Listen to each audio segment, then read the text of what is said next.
Have you ever seen a movie, TV show, or real-life military officer and wondered, what are those shiny ranks and what do they mean and how do people know what they are? To be honest, I learned military ranks from Star Trek, but those are the naval ranks, so since I joined the Army, I had to learn new ones later. Today, I'm going to talk to you about the Army officer ranks, what they do, and how to identify them. Hello and welcome back to my YouTube channel, Team Willbob. I'm Staff Sergeant Robert Williams, a recruiter for the Washington Army National Guard. Do me a favor and hit that subscribe button and that bell icon. There are two types of officers in the military, commissioned officers and warrant officers. Commissioned officers are the managers of the military. They're the ones doing all the planning and making all the large decisions. They also take advice from lower ranking officers, warrant officers, and senior non-commissioned officers, the enlisted personnel.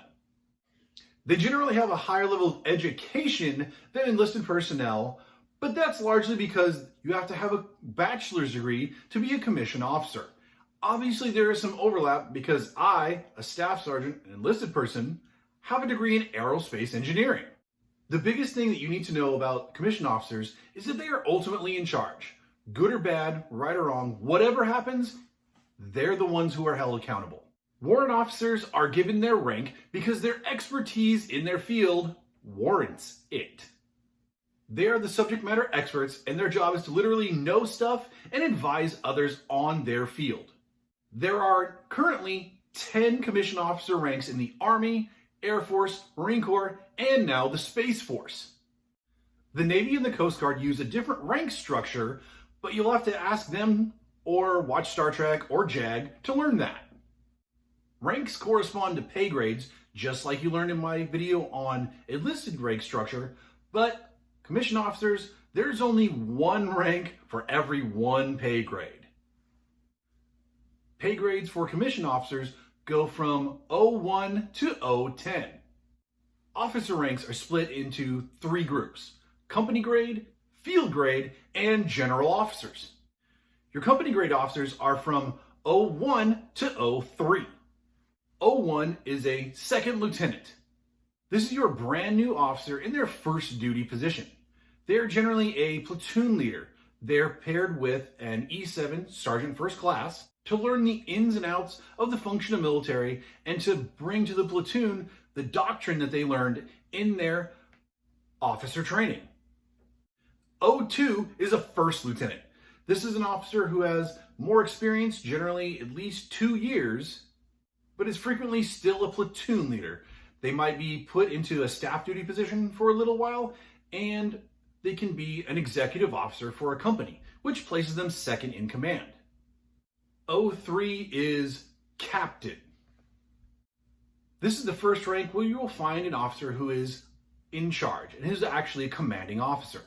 They are paired up with the first sergeant to plan everything and disseminate tasks to the platoons. Field grade officers are the mid-level of the military. They're the ones who also start to branch out into more staff roles as well as gaining additional areas of competence. They go from 04 to 06. 04 is major. They are generally the executive officer of a battalion. They also fill the staff ranks. One thing is to note that, like senior non-commissioned officers, this is the first point at which Congress technically has a say in whether or not you get promoted. 05 is lieutenant colonel. This is sometimes referred to as a light colonel. This is the rank of the battalion commander, which is the first position where you'll have other officers beneath you under your command who are also commanding officers. 06 is a colonel, commonly referred to as a full bird colonel, as you can see why. They are the brigade or regimental commander. This is the highest level of movement unit in most formations.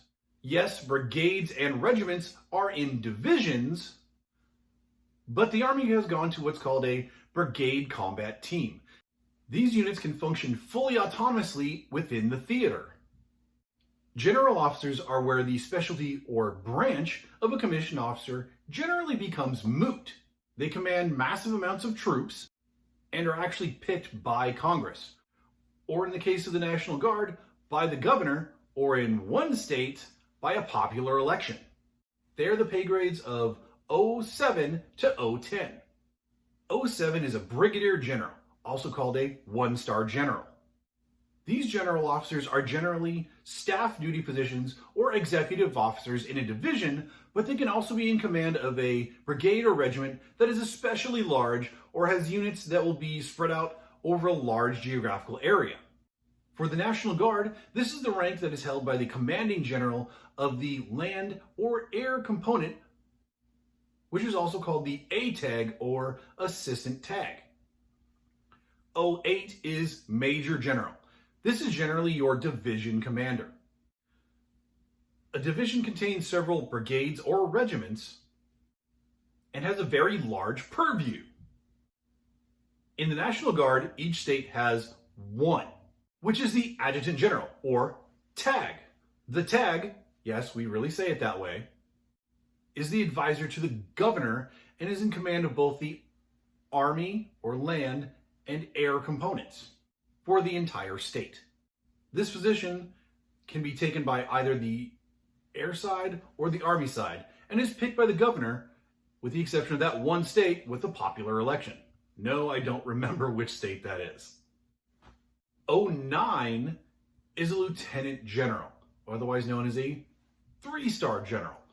They're in command of what's called a corps. A corps is a group of multiple divisions and is spread out over an entire theater of war or a very large geographical area of the globe.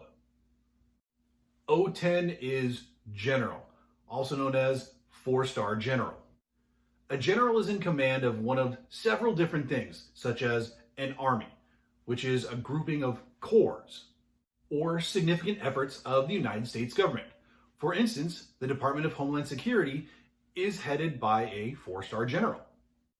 These are also the service chiefs of each branch and comprise the Joint Chiefs of Staff, who are advisors to the President and to the Congress. Warrant officers.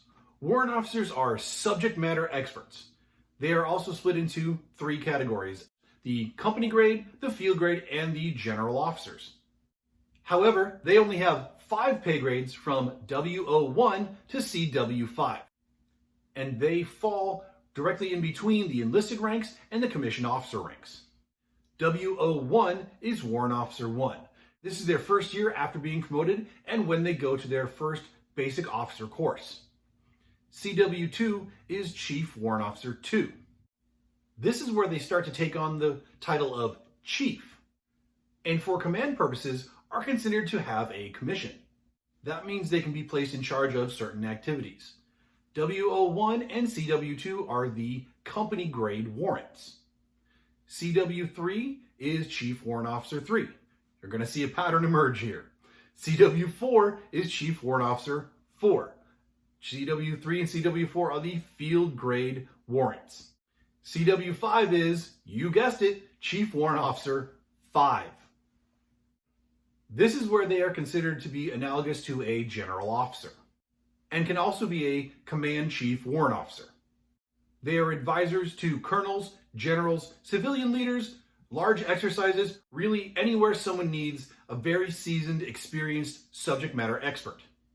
In the National Guard, each state has one that oversees all of the other warrant officers in the entire state. Wow, that is a lot of information. Do you want to be an officer? In a couple weeks, I'll post another video about how to become an officer and the plethora of ways you can do so. Until then, thanks for watching Team Willbob and learning about officer rank structure. Please do me a favor, hit that subscribe button and that bell icon so you can be notified of videos in the future and learn more things. If you have any questions, please give me a call, send me a text, or a Facebook message. See you next time.